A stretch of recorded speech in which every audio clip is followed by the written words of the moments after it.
اس سخت رد عمل کی وجہ سے یہاں ایک اور اصول یاد رکھیں کہ جب بھی کوئی تحریک یا کوئی اس طرح کی بغاوت یا اس طرح کی چیز ہو نا، اس کو بڑے طریقے سے اس کو سلجھا لیا جائے۔ کبھی کبھار ایسا ہوتا ہے کہ مسئلہ اتنا بڑا نہیں ہوتا، لیکن اس پر جب رد عمل آتا ہے تو وہ مسئلہ بڑا بن جاتا ہے۔ اور ایک یہ ہمارے خاص طور پر ہمارے مسلمانوں میں اور خاص طور پر ہمارے پاکستانیوں میں یہ بہت بڑا المیہ ہے۔ یہ مثال کے طور پر اس کو آپ دیکھ لیں، یہ جو انجینئر محمد علی مرزا ہے، یہ کیا چیز تھا؟ کچھ بھی نہیں تھا، لیکن لوگوں نے جب اس کے خلاف کتابیں لکھنا شروع کی جس کی کوئی حیثیت ہی نہیں تھی، اب وہ بہت بڑا فتنہ بنا ہوا۔ تو یہ جو مارٹن لوتھر تھا، اگرچہ پورے طریقے سے اس نے یہ تحریک چلائی تھی، لیکن اس سے پہلے بھی کئی مضبوط تحریکی چل پڑی تھی۔ اس کے خلاف جب باقاعدہ پاپا روم نے جب فتویٰ دیا، اور وہ بھی فتویٰ بھی ارتداد کا، اس کے نتیجے میں یہ ہوا کہ اس کی تحریک زور پکڑ گئی۔ اور تحریک نے کیسے زور پڑا آگے دیکھیے۔ تحریک نے زور ایسے پکڑا کہ جب اس پر ارتداد کا فتویٰ لگا تو یہ جرمن اس وقت جو جرمنی تھا، یہ مختلف چھوٹی چھوٹی اس میں ریاستیں تھیں، اور ایک پورا جو ایک جرمن تھا، مطلب اس کے تحت چھوٹی چھوٹی ایک ریاستیں ہیں۔ تو یہ مارٹن لوتھر بھاگ کر ایک سیکسونی نامی ایک ریاست میں سے پناہ لی، اور اس ریاست نے اسے ریاستی پناہ میں لے لیا۔ اب جب ریاستی پناہ میں لیا تو نہ صرف یہ والی ریاست بلکہ وہ تمام ریاستیں جو کلیسائی نظام سے تنگ آئی ہوئی تھی، انہوں نے کیا کیا کہ انہوں نے اس کا ساتھ دیا۔ اس وجہ سے ساتھ دیا کہ اگر یہ کامیاب ہو جاتا ہے، اگر اس کی تحریک کامیاب ہو جاتی ہے، تو ہمارے مزے ہیں، ہم جو اس کلیسائی نظام کے تحت اپنے آپ کو ہم نے بند کیا ہوا، محدود کیا ہوا ہے، اس سے ہمیں آزادی مل جائے گی۔ اور جب اس کو ریاستی سطح پر اس کو جب پناہ ملی تو اسی ریاست نے باقاعدہ اس کو ایک خود مختار کلیسا قائم کر کے دیا۔ پوپ کے اختیارات کو وہاں پر کوئی عمل دخل نہیں تھا، بائبل کی تعلیمات کو نافذ العمل قرار دیا گیا اس چرچ میں۔ اور اب جو تحریک ایک شخص کی تھی، ایک فرد کی تھی، اور وہ ایک فکر تھی، اب وہ ریاستی سطح پر ایک بہت بڑا سیاسی مسئلے میں تبدیل ہو گئی۔ ظاہر ہے اب سیکسونی ریاست نے جب اس کو قبول کر لیا اور اس کو ریاستی درجہ دے دیا اور اس کو ریاستی پناہ دے دی، تو اس کے ساتھ ساتھ دیگر جتنی بھی چھوٹی چھوٹی جرمن ریاستیں جو کلیسائی نظام سے تنگ آئی ہوئی تھی، وہ ساری بھی ان کے ساتھ مل گئی۔ اب نتیجہ کیا نکلتا ہے وہ آگے آپ کو جا کر پتا چلے گا کہ نتیجہ کیا نکلا۔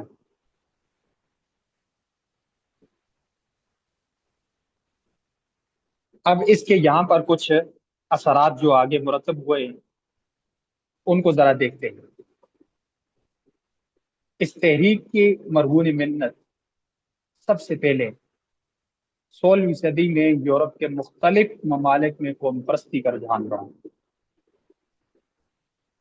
اس تحریک کی وجہ سے قوم پرستی کا رجحان قائم ہو گیا یورپ میں۔